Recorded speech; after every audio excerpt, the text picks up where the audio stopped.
commercial lender or something, and so you're considered a competitor, so we won't open a bank account. So then I had to be very specific in how I worded it to get the account open. Once it's open, there's been no problem.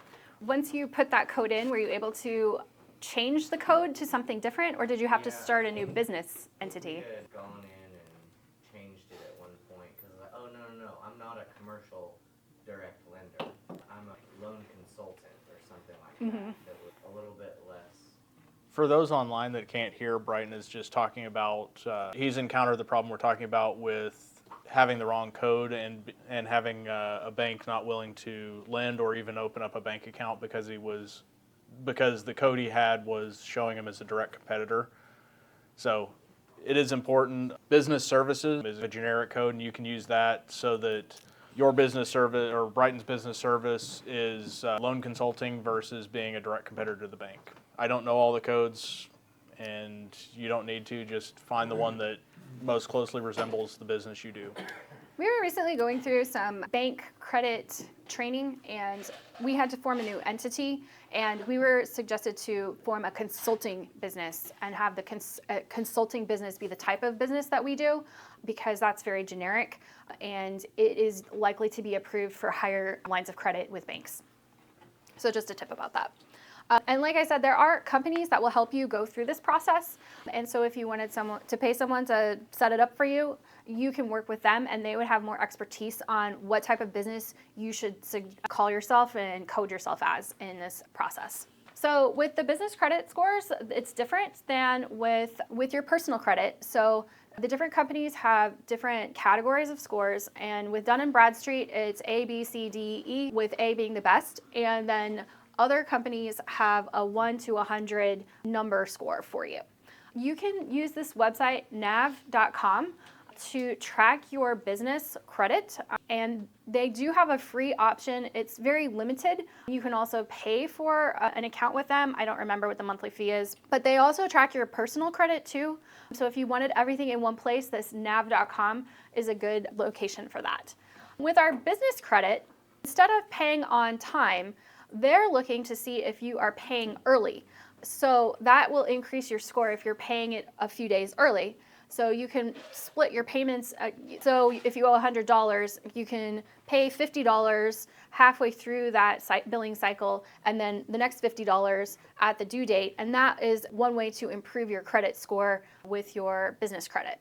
You also want to use your credit. So if you have a $10,000 limit at Home Depot, then you definitely want to be using that, because that shows that you're using that credit and you're constantly like a bond with that company, further their business endeavors and yours. So that shows that you have business activity too. Maintaining your trade lines. The trade lines would be through companies like Uline. We used to have a trade line, and we had one with them, but then they closed that. Specific thing is called a trade line, and that's like you can charge up to $50,000 with a product with us, and it's usually on terms. So you don't have to pay it in 30 days. It's usually like days terms or something like that.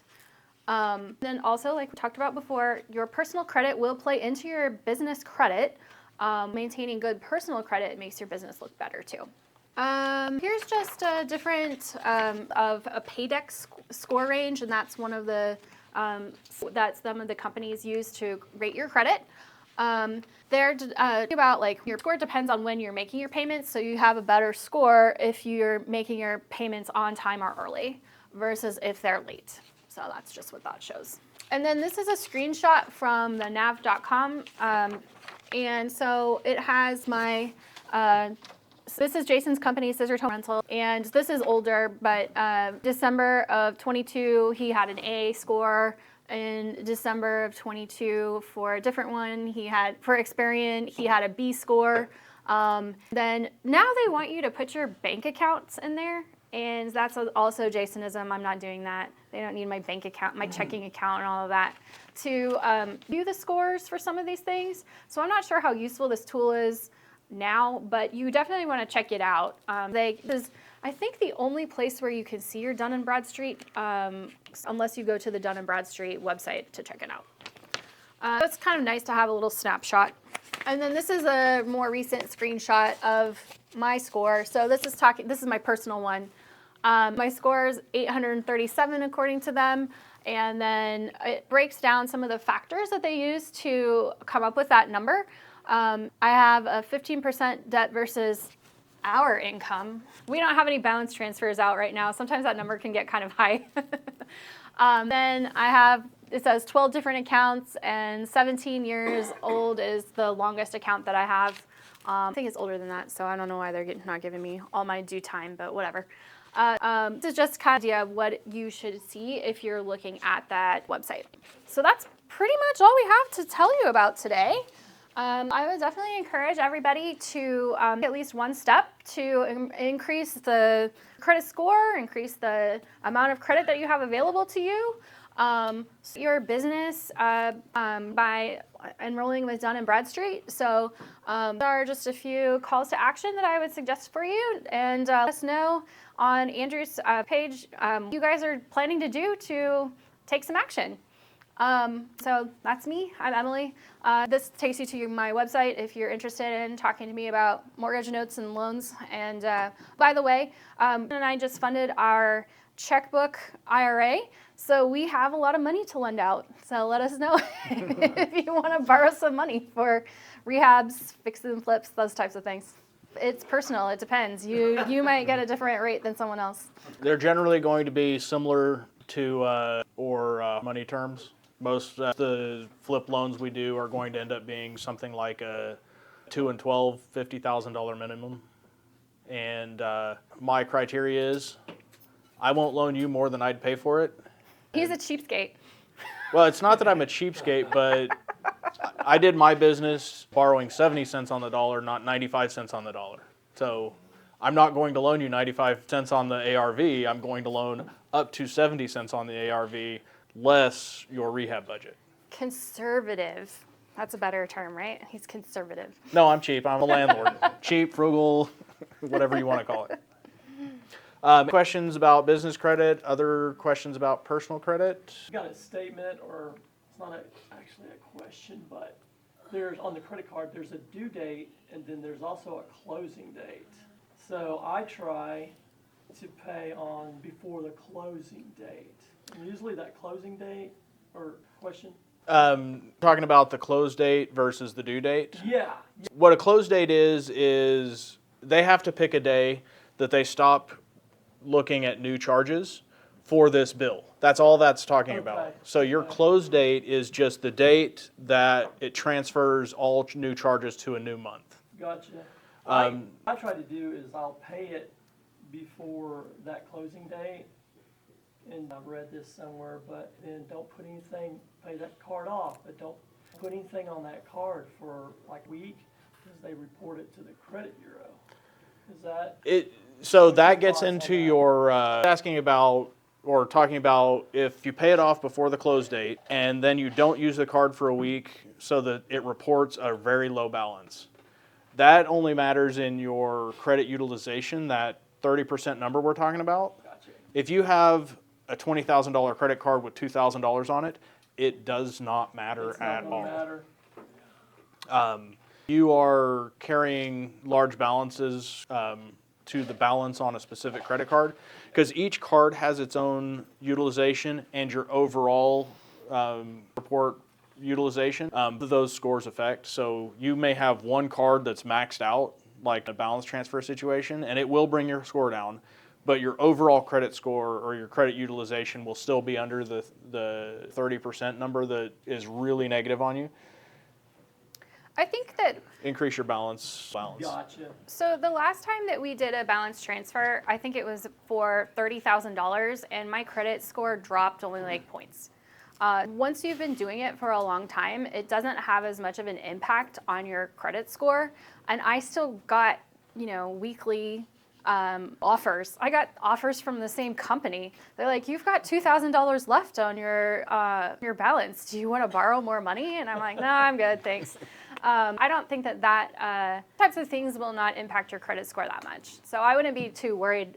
Utilize it, but also utilize it safely and for something that's going to make you money, not buying yourself a Louis Vuitton bag. Tariff is gonna. It's the luxury tax. Other questions? Yes, ma'am. So use personal credit card, we basically can do buy anything, use transactions, but for business card, just can use that for the basic purpose, like real estate. I would use it just for your business purposes. We each have a business credit card that we carry with us, and so his is for his business and mine is for my business. That keeps it easier for your bookkeeping records. Now and then I'll accidentally put something on like personal card. Try not to do that, just so that I keep everything completely separate. The IRS likes things to be more separate. Did that answer your question? So the previous question was the difference between personal and business credit usage. That was the answer to that. You then, Andrew? Yeah. Okay. I was just asking, you guys are more, it sounds like you're more worried about your interest than points. Are you guys like playing the points game? I know like you're all about the points and like your points and all that stuff. You guys really haven't talked, other than a companion pass, you guys really haven't talked about like points and things. That gets into the churning that we stated at the beginning we weren't going to get into, because that's deep in the woods to start talking about the points benefits for the cards. Presentation is primarily focused on building building your credit and raising your score. But when you're doing this, are you doing that too? Are you like paying attention to the points as much? Are you really making, like, what's your goal? Is it like not paying interest, or are you worried about getting points on credit cards? Or what's your mindset when you're looking at stuff like that? So I hate paying interest to credit card companies because the interest rates are ridiculous. I avoid that, but I don't care what the credit card's interest rate is because I'm going to pay it all off every month anyway. The question on the rewards points for the different rewards that you get with various credit cards is kind of a separate thing. We do choose our credit cards for the points. If you stay at Hilton, obviously you need a card that has Hilton rewards. You fly Southwest quite a bit. Most of the places we go are on Southwest, so we chose to get the Southwest card that gives us the companion pass so that when she flies somewhere, I fly for free. So with the focus more on getting the higher limits for the 0% interest, the only credit card that we're looking for the points for is the Southwest. And so it takes 125,000 points. So each dollar that you spend is a point. So the time, unless they have bonuses going on. So it takes us most of the year to get the points for that companion pass for the next year. I don't really dabble too much in the other types of, for like other airlines.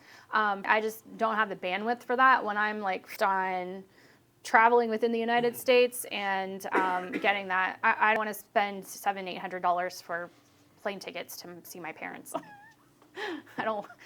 I like them. But Yeah, I love them that much. But she me out for being cheap. This is where she's cheaper. She doesn't want to spend that money. Can we spend them? Do we love them? Sure. It's way easier to not. I just want to get your phone number if I could. Oh, 405-760-9203 for Jason Cameron. is Roshan back there? Yeah. Oh, I do earlier this at the meeting. I said, if you want to talk about a credit card churning, he's the guy, and you have a class, right? He's kind of dumb. We were just doing a free verified. I always talk about it. Or thepointsguy.com, right? What's that? Thepointsguy.com. Yeah, dude. Any other questions? Thank you, guys. Awesome. Thanks Thanks for spending listening. Saturday morning with us. Great job. Happy Easter. Thank you.